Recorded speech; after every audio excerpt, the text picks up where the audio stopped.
الغني الحميد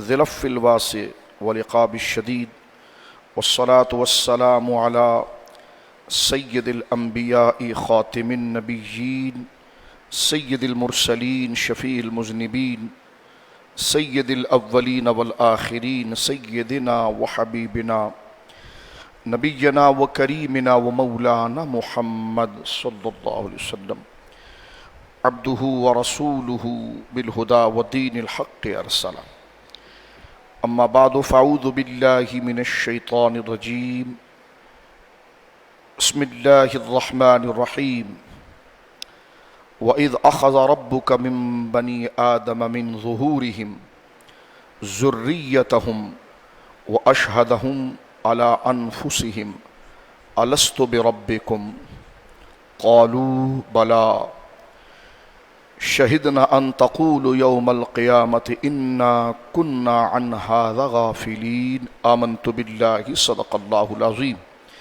ببركة إن الله وملائكته يصلون على النبي يا أيها الذين آمنوا صلوا عليه وسلموا تسليما اللهم صل على سيدنا ومولانا محمد وبارك وسلم صلاة وسلاما عليك يا سيدي يا حبيبي يا رسول الله كلهم من رسول الله ملتمس غرفا من البحر أو رشفا من الديم مولاي صل وسلم دائما سرمدا على حبيبك خير الخلق كلهم اللہ کی حمد و ثنا نبی محترم نبی معظم باعث تخلیق ارض و سما صلی اللہ علیہ وآلہ آلہ وصحبہ وبارک وسلم کی بارگاہ مقدسہ میں انتہائی محبت و عقیدت کے ساتھ درود و سلام پیش کرنے کے بعد تمام تعریف اللہ وحدہ لا شریک کے لیے ہے۔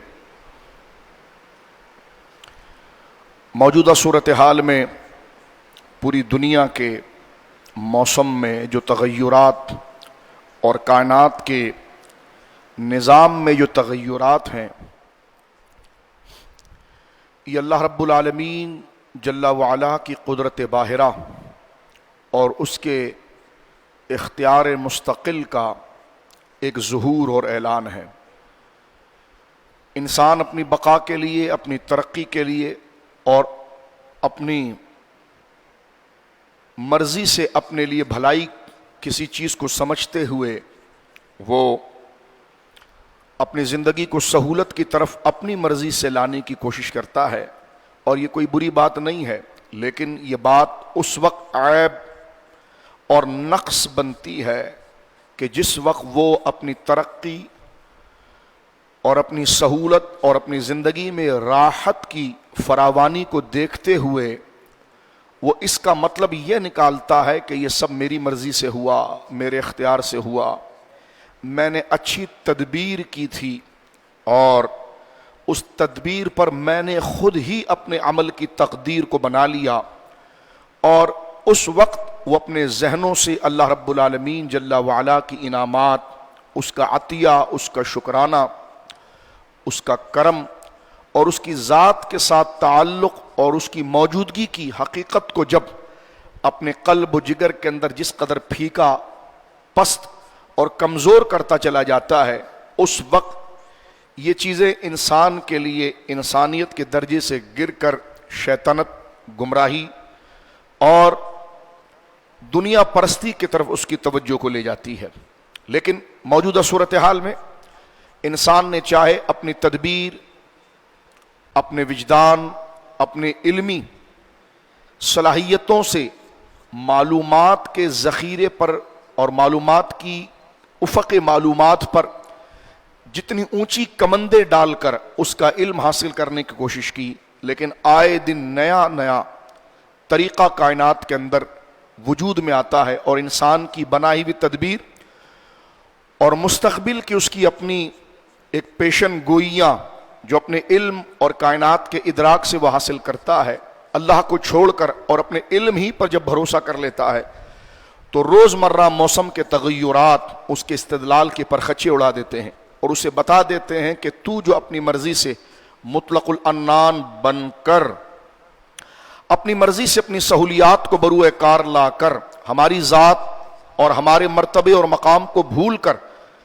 اپنی ذات کو مقدم کرنا چاہتا ہے تو پھر قدرت اپنے اختیار کو اور اللہ اپنے ہونے کو اس کائنات کے اندر ثابت کرتا ہے، کبھی زلزلوں کی صورت میں الیاذ باللہ، کبھی شدید بارشوں کی صورت میں، کبھی کڑکا دینے والی بجلی کی صورت میں، کبھی طوفانوں کی صورت میں۔ یہ تمام چیزیں اللہ رب العالمین جل وعلا کی قدرت باہرہ کا ثبوت ہوتی ہے، اور اس میں انسان کو اس وقت انسان کی عقل پر دستک دی جاتی ہے کہ تو نے اپنی جو سہولیات اپنے لیے مہیا کی تھی وہ ہمارے کرم سے تھی۔ جب تک تو نے ہمیں یاد رکھ کر ہمارے دیے ہوئے وسائل کے ذریعے اپنے لیے سہولت کو حاصل کیا اور ہمارا شکرانہ ادا کیا، ہماری ذات کو یاد رکھا، ہماری تقدیس و کبریائی اور ہماری بڑائی کو تو نے ذکر کیا، تو ہم نے وہ نعمت تجھ پر ہمیشہ کے لیے سایہ فگن کیا اور اس سے ترقی دی۔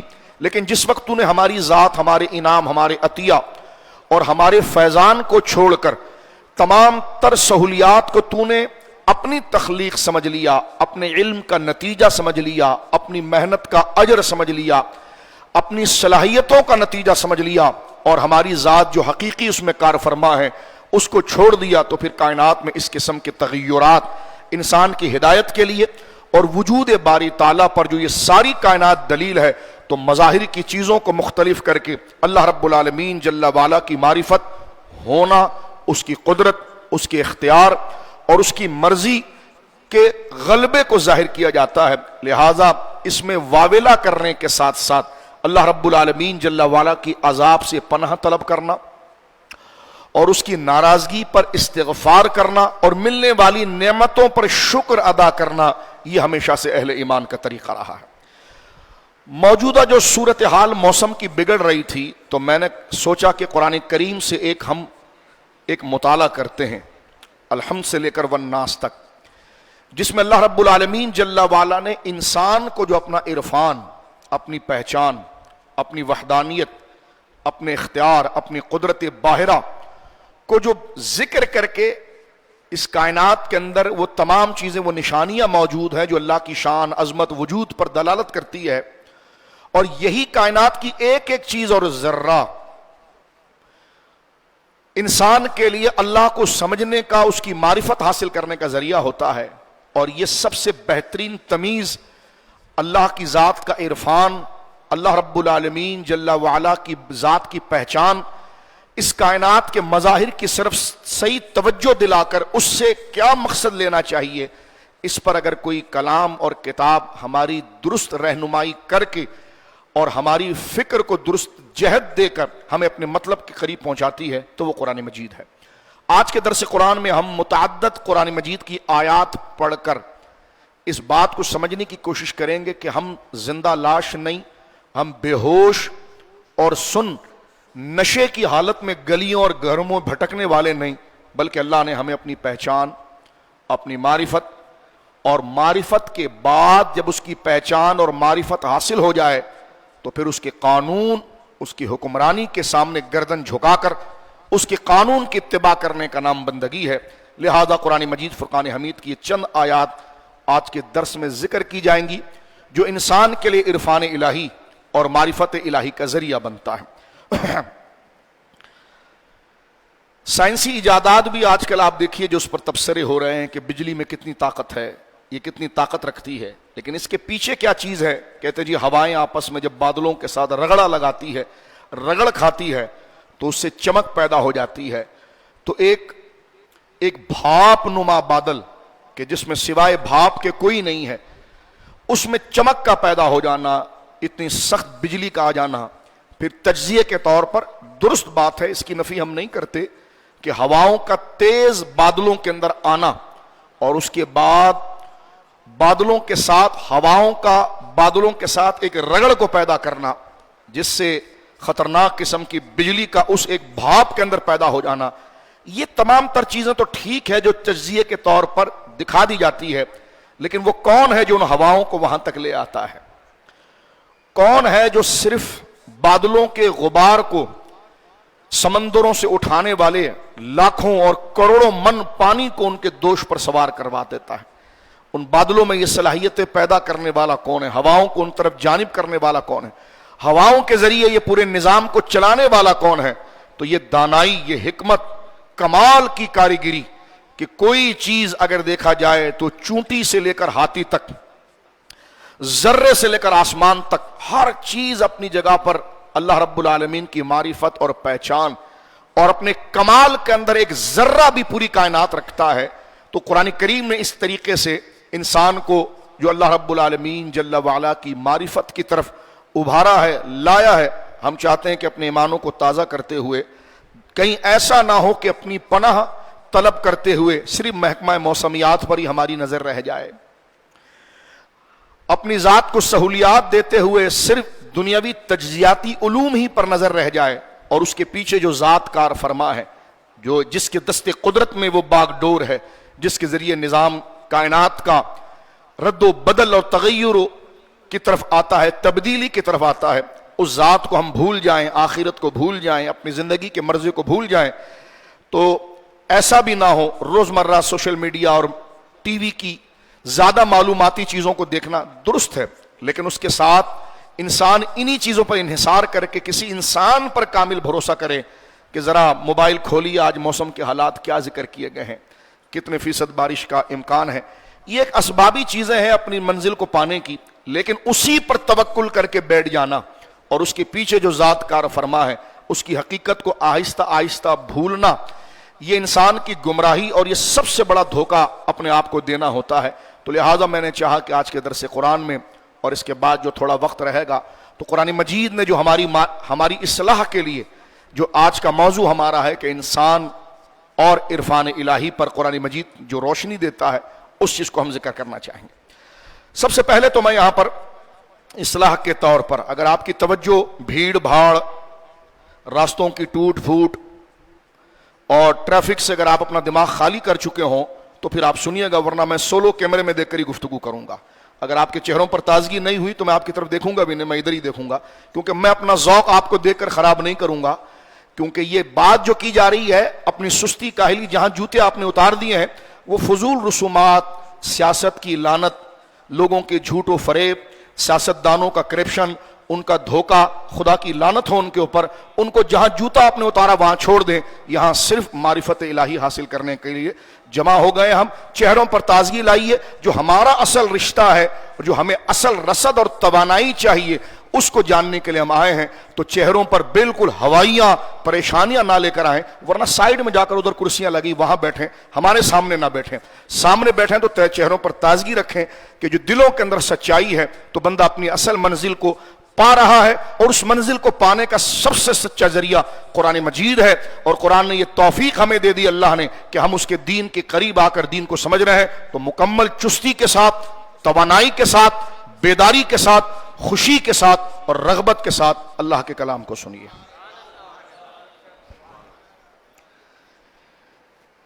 سورۃ النمل اس وقت میرے سامنے، سب سے پہلے میں سورۃ النمل سے اس بات کو چلانا چاہوں گا۔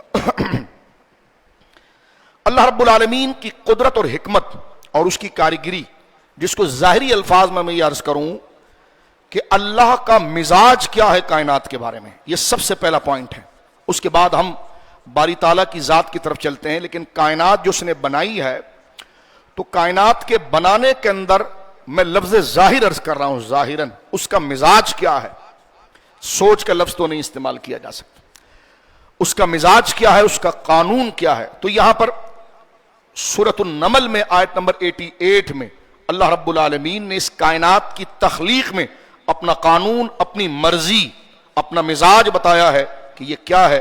تو اللہ آیت نمبر 88 میں ذکر ہے سورۃ النمل، جو ترتیب مصحف کے اعتبار سے قرآن کی 27ویں سورت ہے اور یہ 20واں پارہ ہے۔ قرآن مجید ارشاد فرماتا ہے، صنع اللہ الذی اتقن کل شیء انہ خبیر بما تفعلون۔ ارشاد ہو رہا ہے، اللہ فرمایا کہ اللہ جس نے اپنی حکمت سے مضبوط بنایا ہر چیز کو، بے شک وہ خوب جانتا ہے جو کچھ تم کر رہے ہو۔ یہاں پر استعمال ہوا لفظ قرآن مجید کے اندر کہ صنع اللہ الذی اتقن کل شیء۔ اللہ وہ ذات ہے جس نے اپنی کائنات میں ہر چیز کو مضبوط، بر وقت، بر محل صحیح جگہ پر رکھا ہے. جو اس کی تخلیق، ایک تو اس کا مزاج پتا چلتا ہے کہ اللہ کا کام کچا نہیں ہے، پرفیکٹ ہے. عربی زبان میں اتقنا، یہ جو قرآن نے لفظ استعمال کیا، اس کی ذوق اور روحانیت حاصل کیجئے.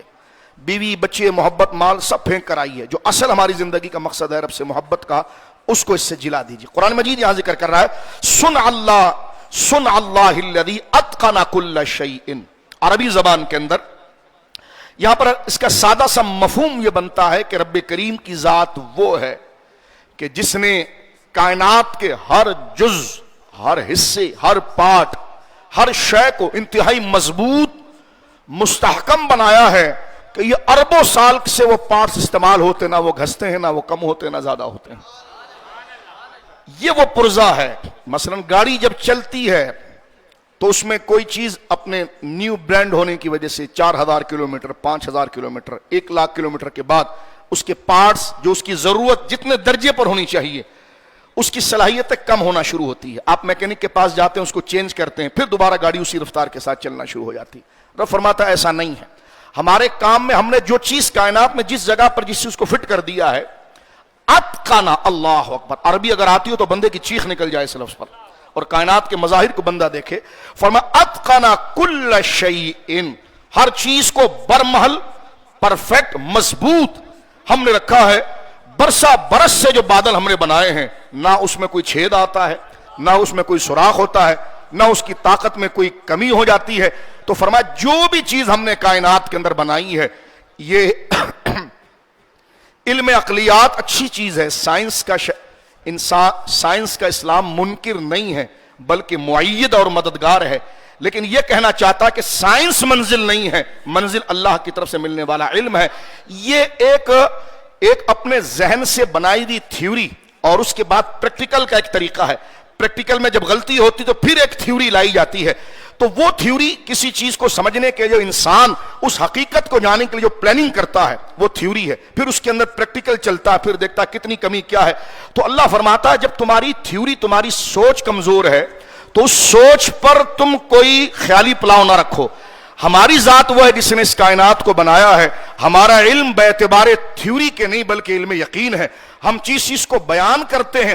آج تمہاری عقل ترقی کا سفر کر رہی ہے، سمجھ کا سفر کر رہی ہے، وہ بالغ ہو رہی ہے، وہ باصلاحیت ہو رہی ہے، وہ علم و تجربے سے اور مضبوط ہو رہی ہے. تو جتنا تم ہو رہے اتنی بات کرو، بات کی چیز کا انکار نہ کرو. اس لیے اس وقت تک تم اتنے توانا ہوئے ہی نہیں، تمہاری معلومات میں اتنی پختگی آئی نہیں، تمہارے علم کی سورس اور ریسورس کے ذرائع اتنے واضح نہیں ہوئے کہ تم ہمارے علم جو ہم منتہا اور اینڈ کو بیان کرتے ہیں اس پر چیلنج کرو. اسلام کہتا ہے کہ سائنس دور کی جدید معلومات اور اس کائنات کے پردے میں چھپے ہوئے رازوں کو جاننے کا ایک سفر ہے، انتہا نہیں ہے. اس کو جب انتہا سمجھتا ہے بندہ تو خدا کا انکار کر بیٹھتا ہے معاذ اللہ. اسی علم کو علم کل سمجھ بیٹھتا ہے. لیکن میں آپ سے پوچھتا ہوں، آپ سے، ہم زمانہ طالب علم میں ہم سب نے فزکس اور سائنس پڑھا ہے، کیا ہم نہیں پڑھتے کہ ہر ایک ذہین آدمی کسی چیز کو جانچنے کے لیے اپنے قانون بناتا ہے اور پھر اس پر عمل کرتا ہے. آنے والے سالوں میں اللہ کی قدرت ہے، اللہ نے ایک علم والے کے اوپر دوسرا علم والا پیدا کیا ہے، دوسرا اسی چیز کو اس سے بہتر انداز میں انالائز کرنے والا پیدا ہو جاتا ہے. وہ اس کی تھیوری کو رد کرتا ہے، کہتا ہے نہیں، اس کو اس پیمانے میں.